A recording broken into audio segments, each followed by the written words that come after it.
I've just finished working on this new book for TASCHEN, and it's called Small Stories of Great Artists, and it's an anthology, a compilation of a series of children's books that I've been working on for about 30 years.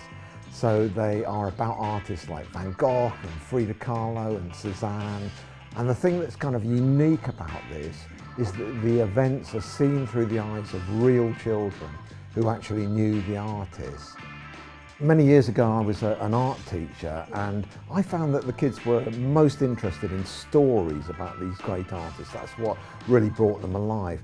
And so the first book that I did in the series was Camille and the Sunflowers. And I found that by telling the story through the eyes of this real boy, Camille Rouland, the son of the postmaster in Arles where Van Gogh lived, that the reader could kind of piggyback through the story and see everything through the eyes of this little boy, and it did really well for me. And then I began this kind of journey really, tackling one artist after another in the same way.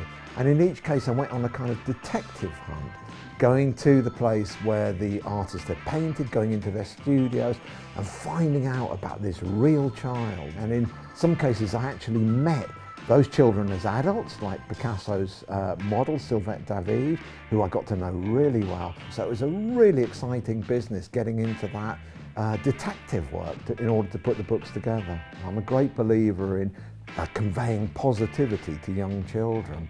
So for example, my Van Gogh book is a book about being an outsider, about tolerance, about prejudice, about how we treat people who are different.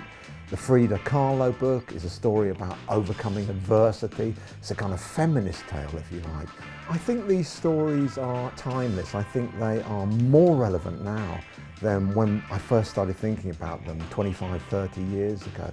And that's because I think people are craving hands-on experience, working with materials, working with paints, being in nature, doing things in a more direct way in this very digital world.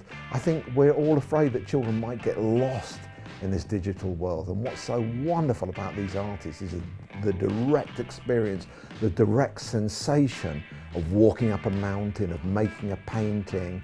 And so that's what I'm trying to convey in my stories.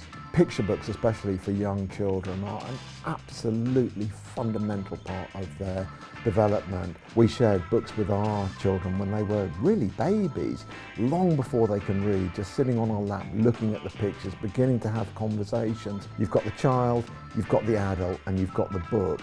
And that's a wonderful triangle. It's fundamental, it's essential.